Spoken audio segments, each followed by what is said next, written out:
What are your strengths and gifts? Hi, I'm Dr. Alice Rizzi. I'm a licensed psychologist and a mindful embodiment coach. And today I'd love to share with you my gift, my strength, my superpower, so that you can reflect on yours. So I was recently told by somebody that doesn't know me that well, but they could just sense it, that my gift is enthusiastic curiosity. So I'm not just somebody curious who wants to know things because I have an agenda or I'm trying to accomplish something or I'm trying to make a decision.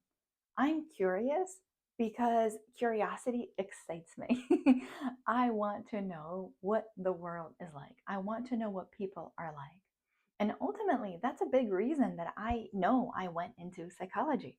I wanted to understand why I think differently from other people and vice versa.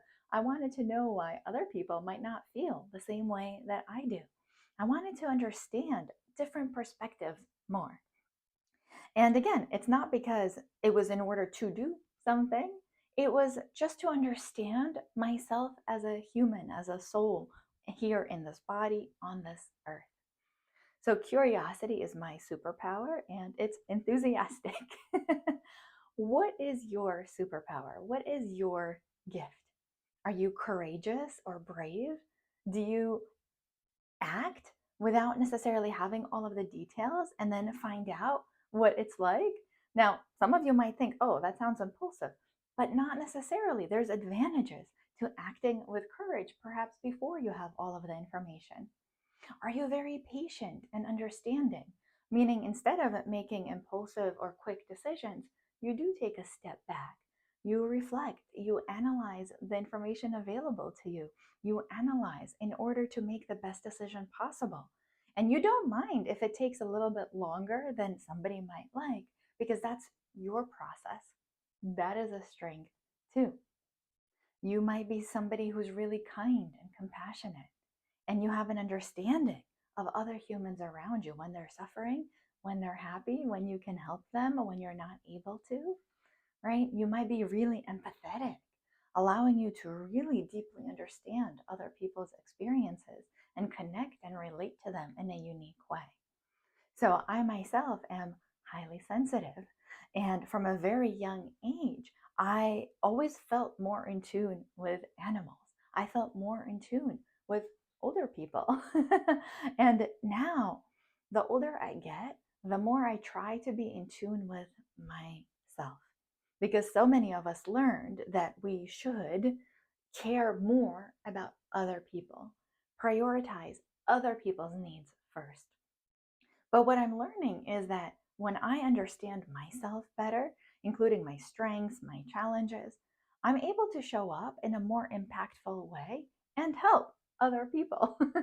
People are able to connect with me because I know myself. And as a therapist, as a coach, I'm able to help them understand themselves better. Now, if you're not really sure where to start, my three favorite questions are always, what am I thinking? What am I feeling emotionally? And what's going on in my body? What sensations are present?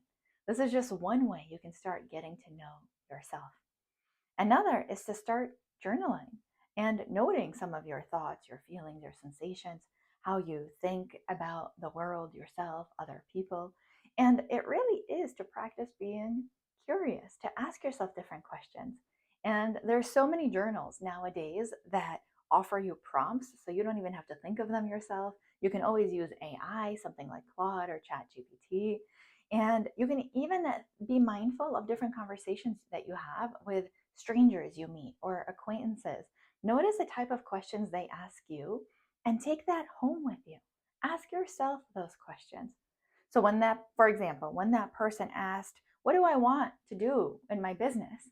Right? Maybe you gave them some kind of canned response. But when you come home and you journal or you meditate, reflect on, what do I really want for myself in my business? So you may have seen a previous video I recorded where I talked about my goal for this year is to build a sustainable, profitable business. And I gave myself this goal so that anytime I have doubts or I don't feel particularly clear, I can come back and reground, re anchor myself. You see, when you have this clarity and focus about yourself, what you want, how you feel, you're able to make more aligned decisions. And we know from research on values that the more you act in line with your values, the more joyful, peaceful, and fulfilled you are. The more you take actions that are away from your values or that don't align with the kind of person that you want to be, the less happy, the more anxious, the more doubtful you are. So, again, part of my job is to help you make more values aligned decisions based in the present moment, who you are right now, what you want for yourself. And if this work sounds interesting and you want to know, like, what does that look like day to day, then my community, Mindful Mavens, might be exactly what you need. There's more info on it below. Come say hi.